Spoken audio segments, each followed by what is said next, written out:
Hello all, सर्वांचं स्वागत आहे आपल्या ड्रीम MPSC या यूट्यूब चॅनलवरती. मित्रांनो, मी एक याआधी करंटच्या बद्दल एक व्हिडिओ पोस्ट केला होता आणि त्याच्यावरती एक कमेंट होती एका मुलीची की त्याचं ॲनालिसिस तुम्ही कसं केलं. तर मी आजच्या व्हिडिओमध्ये तुम्हाला करंटच्या प्रश्नांचं ॲनालिसिस कसं करायचं.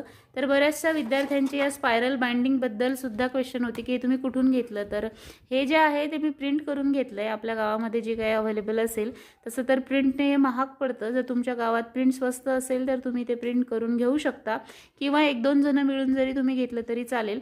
पण हे असं आपल्याकडे हार्ड कॉपीमध्ये असणं आवश्यक आहे. आपण PDF जे आहे तितके बघू नाही शकत आणि ते थोडंसं हँडी पडतं आपल्याला जर आपण अशा प्रकारे प्रिंट करून घेतलं.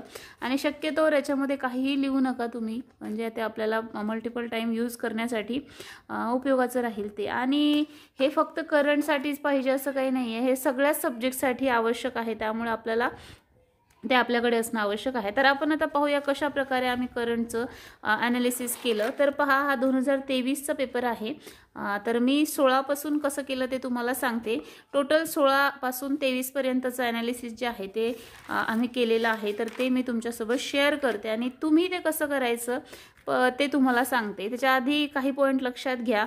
ॲनालिसिस जे आहे ते तुम्ही स्वतः केलं पाहिजे. स्वतःचं स्वतः केल्याशिवाय त्याचा फायदा होणार नाही. मी हे तुम्हाला फक्त एक सांगते, पण हे सगळं तुम्ही तुमचं स्वतः परत करायचं. हे पॉईंट लिहून नाही घ्यायचे, त्याने तुम्हाला फायदा होणार नाही. सोपं इझी शॉर्टकट असं राज्यसेवेमध्ये चालत नाही. त्यामुळे स्वतःचं ॲनालिसिस स्वतः करा, सब्जेक्ट वाईज करा, प्रत्येक सब्जेक्टचं करा. तुम्ही चार्ट फॉर्मॅटमध्ये करू शकता. अशा प्रकारे आडवा पेपर ठेवायचा. त्याच्यानंतर इथे तुम्ही असं लिहू शकता 2016, 17, 18, त्यानंतर 19, 20, 21, 22 आणि जे काय सो ऑन. ओके. तर याच्यानंतर इथे मग तुम्ही प्रश्न असेल तर त्याचा टॉपिक लिहू शकता. समजा पॉलिटीचं करत आहेत तुम्ही आणि घटनेची वैशिष्ट्ये विचारली तर इथे विचारली म्हणून असं लिहू शकता. इथे विचारली तर असं, इथे विचारली तर असं. त्याच्याबद्दल काही विशेष गोष्ट विचारली असेल तर ते तुम्ही इथे नोट डाऊन करू शकता. असं तुम्ही सब्जेक्टचं करू शकता. परंतु करंटचं आपल्याला तसं करायची आवश्यकता पडत नाही. वरचं इग्नोर करा. मी तुम्हाला सांगते करंटचं कशा प्रकारे ॲनालिसिस करायचं. आता 2016चा जो पेपर आहे तो झाला होता 10/4/2016, म्हणजे एप्रिलमध्ये झाला होता. डेट कशासाठी महत्त्वाची असते? जेव्हा आपल्याला खाली विचारलेले प्रश्न आपण बघतो तेव्हा एप्रिलमध्ये जर पेपर होत आहे तर किती आधीचं करंट विचारलं हे लक्षात येण्यासाठी मी इथे डेट सुद्धा मेन्शन केलेलं आहे. तुम्ही सुद्धा करा. आता क्वेश्चन नंबर 92 आहे 16 क्रमांकाचा, म्हणजे 2016च्या पेपरमध्ये. तर आपण ते बघूया. बघा, हा पेपर आहे आपला 23चा आणि इथून सुरू झाला आहे आपला 2016चा पेपर. आणि क्वेश्चन नंबर लिहिल्यामुळे डायरेक्ट आपण तिथे जाऊ शकतो जेव्हा आपल्याला करंटचं पाहायचं असतं. तर तुम्ही सुद्धा अशा प्रकारे क्वेश्चनचे नंबर तिथे नोट डाऊन करा. ओके. आता 92 नंबरचा प्रश्न आहे. पहा, प्रश्न काय आहे ते सुद्धा पाहायचं आहे. खालीलपैकी कोणत्या राज्याने भारतीय हत्ती हा आपला राज्य प्राणी म्हणून घोषित केलेला नाही असं विचारलंय. आता आपल्याला या प्रश्नाशी काहीही घेणं देणं नाहीये. तर हे त्या वर्षी घोषित झालं असेल. 16चा प्रश्न आहे, पेपर आहे 16मध्ये विचारलेला, म्हणजे त्याच्या आधी विचारलेला आहे. मग आपल्याला इकडे नोट डाऊन काय करायचं आहे, तर एखाद्या राज्याने काही विशेष घोषित केले असल्यास, उदाहरणार्थ राज्य प्राणी असेल, राज्य वृक्ष असेल, एनिथिंग एल्स, कोणी राष्ट्रीय गाणं किंवा काहीही ते विशेष जर का काही त्या वर्षामध्ये एक वर्षभरामध्ये जर काही झालं असेल तर असं आपल्याला बघणं मस्ट आहे. का? आयोग इकडे प्रश्न विचारते. मग हाच प्रश्न आयोग विचारणार आहे का? नाही. याच्यासारखं विशेष असं काही आयोग विचारू शकते किंवा विचारणारही नाही. पण तुम्ही ते स्किप नाही करू शकत. You have to read. तुम्हाला ते वाचावं लागेल. नेक्स्ट क्वेश्चन आहे. पहा, the making of the Mahatma चे निर्देशन कोणी केले. आता एखादा चरित्रात्मक जेव्हा पिक्चर येतो तर त्या पिक्चरबद्दल आपल्याला थोडीफार माहिती असणं आवश्यक आहे. मित्रांनो, आउट ऑफ क्वेश्चन तुमचे करेक्ट येतील असं मी म्हणत नाहीये किंवा ते कोणाचेच येऊ शकत नाही. त्याच्यामुळे आपल्याला जेव्हा आपण करतो तर ते तरी आपलं झालं पाहिजे बऱ्यापैकी. निदान आयोग कुठल्या कुठल्या कोपऱ्यात घुसतंय करंट अफेअर्सच्या बाबतीत ते तरी आपले पॉईंट झाले पाहिजे. मग चरित्रात्मक एखादा पिक्चर वगैरे आला असेल तर त्याचे निर्देशक कोण आहे, दिग्दर्शक कोण आहेत, ह्या सगळ्या गोष्टी आपल्याला माहिती पाहिजे. नेक्स्ट आता इथे हे ग्राउंडशी रिलेटेड प्रश्न होता, त्यामुळे तो मी इथे करंटमध्ये नाही घेतला. बॉलच्या आकारावरून उतरत्या क्रमात मांडा असं ते होतं, बॉलचा परी सरकम्फरन्स. ओके, नेक्स्ट क्वेश्चन आहे पहा 95 नंबरचा. तुम्ही प्रत्येक प्रश्न इथे मेन्शन करू शकता बरं, प्रश्न जर तुम्हाला लिहायचा असेल तर. पण आपल्याला स्टार्टिंग कुठून झाली इतकं कळलं तरी ओके आहे. नेक्स्ट आहे पहा सायना नेहवाल, जागतिक क्रमवारीत प्रथम स्थान मिळवणारी पहिली भारतीय महिला. तुम्हाला राज्यसेवाचे जेव्हा तुम्ही पूर्ण पेपर बघाल ना, तेव्हा एक गोष्ट लक्षात येईल, आयोग नेहमी महिलांशी रिलेटेड गोष्टीवरती फोकस करतो, त्यामुळे ते तरी आपलं सुटायला नको. मग सायना नेहवालवर प्रश्न आलाय, मग काय लिहायचं? क्रीडा, बॅडमिंटन. सायना नेहवाल हिच्याचबद्दल विचारतील का? नाही, दुसऱ्या कुणाबद्दलही विचारू शकतात. जागतिक क्रमवारीत ती अव्वल क्रमांकावर आली आहे, प्रथम क्रमांकावर आली आहे. प्रश्न बनणार ना तिथे, आपल्याला ते वाचणं आवश्यक आहे. नाही प्रश्न बनला तरी तुम्ही ज्या मोठ्या परीक्षेची तयारी करत आहात ती छोटी परीक्षा नाही आहे, त्यामुळे तुम्हाला त्या सगळ्या गोष्टी करणं आवश्यक आहे. आणि तुम्ही एकदा ॲनालिसिस करून बघा, तुम्हाला कंटाळा येत असेल, काहीही होत असेल, बट तुम्हाला ते करावं लागेल. त्यामुळे तुम्हाला कळतील नेमकं आपल्याला वाचायचं काय, वाचायचं कसं, आणि किती डीपमध्ये कोणत्या गोष्टीच्या घुसायचं. ओके, किंवा कोणत्या गोष्टीच्या डीपमध्ये आपल्याला तिथे जायचं आहे. नेक्स्ट क्वेश्चन आहे, प्रत्येक प्रश्न आपण करूया, खूप मोठा व्हिडिओ होत असेल तर मी थोडंसं आवर्त घेईल. नेक्स्ट आहे पहा, म्यानमारमध्ये 2015च्या राष्ट्रीय निवडणुकांनंतर लष्करी अधिकाऱ्यांनी राष्ट्रीय संसदेतील रिकामी जागा स्वतः करताच राखून ठेवल्या. प्रश्न कुठला आहे? म्यानमारमधला. विचारला कुठे? MPSCने. मग आपल्याला काय आहे? इंटरनॅशनल इलेक्शन किंवा काही वेगळ्या गोष्टी असतील, यू हॅव टू रीड, तुम्हाला वाचावं लागेल, त्यामुळे असा एक पॉईंट लिहायचा. त्याच्यानंतर टाईम मॅगझिनच्या बाबतीत जे काही येत असेल टाईम मॅगझिनच्या बाबतीत ते डिटेलमध्ये आपल्याला तिथे वाचणं आवश्यक आहे. हे प्रश्न नेमके विचारल्या का जातात हे लक्षात घ्या. ह्या ज्या काही समजा आता हे मॅगझिन वगैरेचं तर ठीक आहे, परंतु एखाद्या व्यक्तीबद्दल त्याच्याबद्दल डिटेलमध्ये प्रश्न MPSC का विचारते? एकतर त्या वर्षात त्यांचं निधन झालेलं असतं, किंवा त्या व्यक्तीला त्या वर्षात एखादा अवॉर्ड तरी मिळाला असतो, काहीतरी रेफरन्स वर्षभरात त्या व्यक्तीच्याबद्दल आलेला असतो, आणि त्यामुळे आपल्याला त्याच्यावरती प्रश्न इकडे येतात. त्यामुळे आपल्याला काही इग्नोर करायचं नाही आहे. नुकतंच हे इकडे दुसरा प्रश्न पहा, इतक्यात ओमर शरीफ ज्यांनी अर्ध्या शतकापेक्षा अधिक काळासाठी जगभरातील प्रेक्षकांना मंत्रमुग्ध केले, हृदयविकारांच्या झटक्याने निवर्तले, त्यांच्याबद्दल काय खरं नाही असं विचारलं. म्हणजे आता जर का असा व्यक्ती आहे ज्याची डेथ झाली, त्याच्याबद्दल आपल्याला वाचावं लागेल ना. तुम्हाला एक ॲस्पिरंट म्हणून ह्या गोष्टी माहीत असणं आवश्यक आहे. मग MPSC ते कन्सिडर करून चालतंय, आणि त्यामुळे तुम्हाला तिथे प्रश्न आहे. त्याच्यामुळे असे काही महत्त्वाच्या व्यक्तींचे निधन झाले असतील, जरी प्रश्न नाही आला तरी असू द्या ना, माहीत काही वाया जाणार आहे का? आपल्या व्यक्तिमत्वात त्याची काहीतरी भर पडेल. तुम्हाला वाटेल मग इतक्या सगळ्या गोष्टी लक्षात कशा ठेवायच्या? तर सगळ्याच्या सगळं लक्षात राहत नसतं, पण आपल्याला मल्टिपल रिव्हिजन म्हणजे हे सगळे पॉईंट्स याची शक्य असल्यास एखादी शॉर्ट नोट्स आणि त्याच्या मल्टिपल टाईम रिव्हिजन करणं आवश्यक आहे. मला एका विद्यार्थ्याने त्या मागच्याच व्हिडिओवरती कमेंट केली, मॅडम हे 40 पेजेस रोजचे आम्ही 40 वेळा जरी वाचलं तरी परीक्षेत काहीही आठवत नाही. असं होणं शक्य नाही. तुम्ही एखादी गोष्ट 40 वेळा वाचताय आणि ती तुम्हाला आठवणार नाही, असं कसं होईल? ते आठवणं तिथे आठवणारच. त्यामुळे 40 वेळा वाचून तर बघा. हे जे म्हणतात ना, त्यांनी कधीच 40 वेळा वाचलेलं नसतं. आणि मी काही तुम्हाला इथे ट्रोल नाही करते. 40 वेळा जर आपण काहीतरी वाचत असू तर ते आठवेल ना आपल्याला. तुम्ही सगळंच्या सगळं पुस्तक 40 वेळा वाचल्यावर कसं आठवेल? मग त्यातला नेमका कशावरती भर द्यायचा हे जोपर्यंत तुम्हाला कळणार नाही, त्या आयोगाला खायला काय पाहिजे हे जोपर्यंत तुम्हाला कळणार नाही, तोपर्यंत तो पोटभर कसा जेवेल? म्हणजे त्याची डिमांड तुम्ही कंप्लीट जर करत नसाल तर मार्क्स येणार नाही. करंट अफेअर्सचे 12 मासिकं वर्षभराचे, नंतर येणाऱ्या 5-6 महिन्याचे 6 मासिकं कोण लक्षात ठेवू शकतं? नाही लक्षात ठेवू शकत. त्यामुळे नेमका भर कशावर द्यायचा ते लक्षात ठेवणं आवश्यक आहे.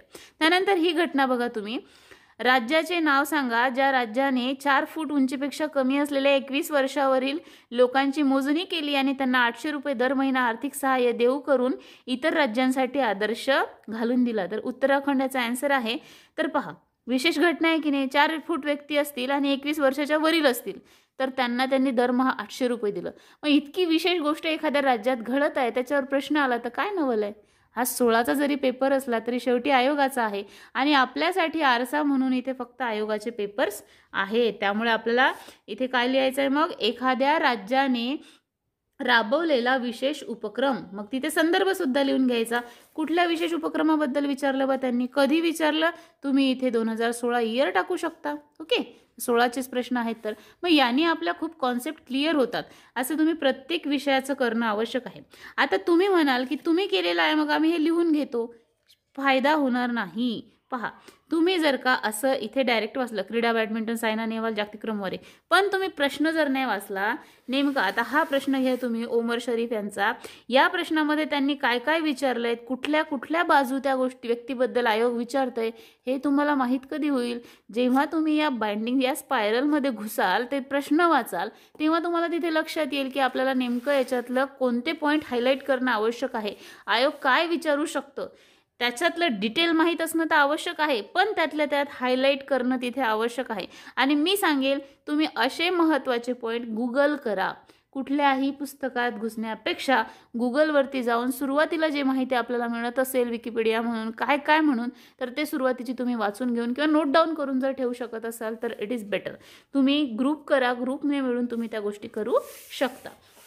नेक्स्ट आहे पहा, इथे ऑथर आहे आणि त्यांची विशेष कादंबरी विचारलेली आहे खुशवंत सिंह यांची.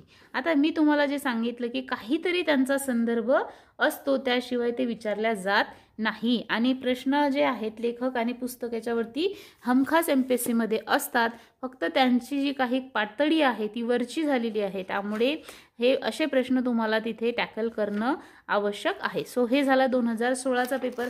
आता आपण फास्ट पाहूया 2017 बद्दल. 2017 2/4/2017 पेपर झाला. अगेन एप्रिल महिन्यामध्ये.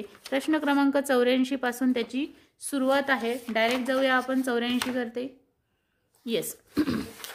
आता मी तुम्हाला फास्ट सांगते, तुमच्या थोडंसं लक्षात आलं असेल मी काय लिहिलंय ते सांगते. पहा, कशाचा प्रश्न आहे? एशियाड गेमचा. मग आता एशियाड गेम असं मी इथे लिहिलं, तुम्ही एशियाड गेम वाचसालही माझा हा पॉईंट बघून, परंतु तुम्ही जोपर्यंत हा प्रश्न बघत नाही. बघा आता याच्यात काय काय विचारले.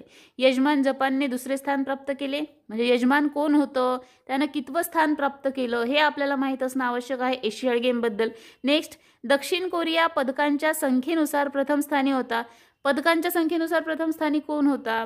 नेक्स्ट, भारताने 59 पदकांसह 5वे स्थान प्राप्त केले. ऑब्व्हियसली कुठल्याही अवॉर्डबद्दल कशाबद्दलही तुम्ही वाचत असाल त्या गोष्टीत भारताचं कितवं स्थान आहे किंवा भारताचं वाचत असाल तर त्याच्यात मग महाराष्ट्राचं कितवं स्थान आहे. आता एशियाड गेममध्ये महाराष्ट्राचं स्थान असणार नाही, पण जर अशी गोष्ट असेल जिथे भारत आणि महाराष्ट्राचं सुद्धा कंपॅरिझन होतं तर तुम्हाला ते महाराष्ट्रासोबत भारताचं माहीत असणं आवश्यक आहे, कारण तुम्ही महाराष्ट्रातल्या पेपरची तयारी करताय. मग असं आपल्याला डेटा, मग एशियाड गेममध्ये नुकतंच एशियाड गेमबद्दलच माहिती नाही, कोण कितवं स्थान, पदकानुसार कितवं स्थान, म्हणजे ह्या सगळ्या गोष्टी तुम्हाला तिथे कव्हर कराव्या लागतील. हे केव्हा कळेल? जेव्हा तो प्रश्न तुम्ही स्वतः पाहिलेला असेल तेव्हा. नेक्स्ट आहे पहा, राष्ट्रकुल आणि बाहेर पडलेले देश, अशा प्रकारचा प्रश्न आहे. ओके, नाही हा नाही आहे तो इकडचा. येस, हां 86 नंबरचा राष्ट्रकुल आणि बाहेर पडलेले देश. आता हे सुद्धा प्रश्न तसाच आहे पहा. राष्ट्रकुलाबाबत विधाने दिलेली आहेत. आयोग असंच करतंय, आता विधानं देतं त्यातलं तुम्हाला निवडायचं आहे.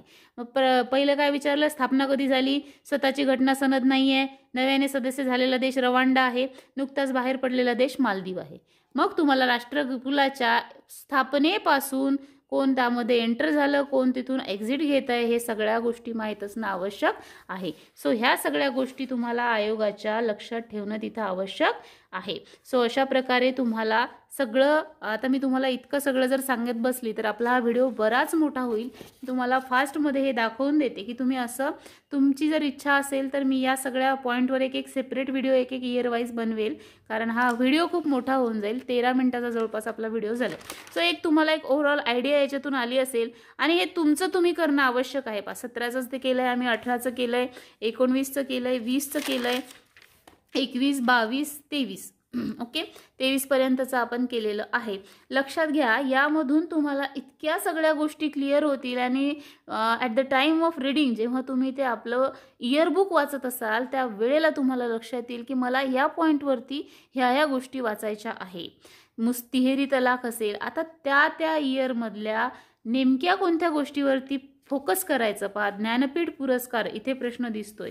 ज्ञानपीठ पुरस्कार आयोगाचा फेवरेट आहे आणि आयोगानं त्याच्यावरती 2-3 वर्षाला असे प्रश्न विचारलेले आहेत. तुम्ही ॲनालिसिस करा, तुमच्या लक्षात येईल. त्यामुळे मग हे पहा, इथेही दिसतोय तुम्हाला ज्ञानपीठ पुरस्कार, इथे परत दिसतंय ज्ञानपीठ पुरस्कार, म्हणजे पद्मश्रीच्या जोड्या विचारल्यात. नेमकं आपल्याला सगळंच्या सगळं त्या इयरबुकमधलं वाचायचं नसतं. मी जे तुम्हाला कॅल्क्युलेशन दिलं त्याच्यावरती पहिली कमेंट आली होती की madam 40 pages per day 1200 pages होतात. तर ते कॅल्क्युलेशन सांगण्याचा माझा हेतू अजिबात नव्हता. तुम्ही वाचा, एकदा तर तुम्हाला पूर्ण वाचून घेणं आवश्यक आहेच, परंतु आयोग ज्याच्यावरती फोकस करते ते सगळे पॉईंट तुमचे ॲटलिस्ट वाचून झाले पाहिजे. त्याच्यावर 4 ते 5 रिव्हिजन आपल्या झाल्या पाहिजे आणि तेव्हा आपल्याला तिथे मार्क्स पडतील. राज्यसेवा कंबाईन या दोनही परीक्षांची डिमांड म्हणजे फक्त रिव्हिजन आहे. रिव्हिजन ही की आहे. तुम्हाला या रिव्हिजनमुळेच याच्यात मार्क पडतील. बाकी कोणतं पुस्तक तुम्ही वाचताय काय, काही गोष्टी तिथे जास्त मॅटर करणार नाहीत. ऑब्व्हियसली पुस्तकं महत्त्वाची आहेतच, ती सगळी तुम्हाला वाचावी लागतील, योग्यच पुस्तकं वाचावी लागतील, परंतु त्यावरती तुमच्या मल्टिपल रिव्हिजन होणं हे मस्ट आहे. त्याशिवाय तुमचं नाव आयोगाच्या पेपरमध्ये दिसत नाही. मित्रांनो, आपल्या भागातल्या म्हणजे मी वाशिम जिल्ह्यातली आहे, इकडच्या मुलांना PYQ ॲनालिसिस म्हणजे काय याच्यात अजूनही त्यांच्या डोक्यात घुसत नाही आहे आणि बऱ्याच विद्यार्थ्यांचा हा प्रॉब्लेम असतो. नेमकं ॲनालिसिस म्हणजे काय, तर करंटचं ॲनालिसिस अशा प्रकारे तुम्ही करू शकता. तुमची वेगळी पद्धत असेल तर दॅट इज ओके, तुम्ही दुसऱ्याही पद्धतीने करू शकता, परंतु विषयवार असं एकाच पेजवरती एका विषयाचं मी एकदा हा व्हिडिओ टाकलेलाही आहे चॅनलवरती, खूप आधी तो टाकला आहे 2-3 वर्षाआधी, त्यामुळे तो व्हिडिओ तुम्ही पाहू शकता. मिथुन पवार सरांनी ते गाईड केलं होतं. तशा प्रकारे सब्जेक्ट वाईज आपण ते ॲनालिसिस करू शकतो आणि हे करंटचं अशा प्रकारे आम्ही ॲनालिसिस केलेलं आहे. एकदा हे ॲनालिसिस केलं आणि हे वही ठेवून दिली, यातला पॉईंट पाहलन केलं, असं प्लीज करू नका. आपल्याला हे ॲनालिसिस सोबत आपल्या समोर हाही प्रश्न तिथे असणं, हा प्रश्न आपल्याला तिथे क्लिक होणं, डोळ्यासमोर येणं आवश्यक आहे. त्यामुळे आपण पूर्ण प्रश्न लिहू शकतो का, इतका वेळ आहे का आपल्याकडे, नाही, बाकी विषय करायचे आहेत ना. मग ॲनालिसिसच्या वेळेस आपल्याला ॲटलिस्ट तो प्रश्न परत 2-3 वेळा तरी आपण पाहिला पाहिजे, जेणेकरून आपल्याला राष्ट्रकुल तर वाचायचं आहे आणि त्याच्यात कोणते पॉईंट हायलाईट करायचे आहेत ह्या गोष्टी तिथे क्लिअर होतील. आय होप तुम्हाला हा व्हिडिओ आवडला असेल. तुम्ही म्हणत असाल, कमेंट करत असाल, एक जरी कमेंट आली तर प्रत्येक इयर वाईज एकेका पेपरचा आपण इथे ॲनालिसिस जे आहे ते शो करू, मी कसं केलं आहे किंवा कुठला पॉईंट घेतला आहे. तर तुम्ही अशा प्रकारे ॲनालिसिस करा आणि शेअर करा. त्याचसोबत आपल्या खाली तुम्हाला लिंक मिळेल डिस्क्रिप्शनमध्ये, आपला टेलिग्राम चॅनल आहे ड्रीम MPSC नावाचं, तिथे जॉईन करा. आणि भेटूया पुढच्या व्हिडिओमध्ये. हा व्हिडिओ पूर्ण पाहिल्याबद्दल थँक्यू सो मच. काही चुकलं असेल तर प्लीज माफ करा, कमेंट करून सांगू शकता. Your comments are always welcome. तुमच्या कमेंटचं स्वागत नेहमीच असणार आहे. ओके, सो भेटूया पुढच्या व्हिडिओमध्ये. तोपर्यंत thank you so much. Bye bye.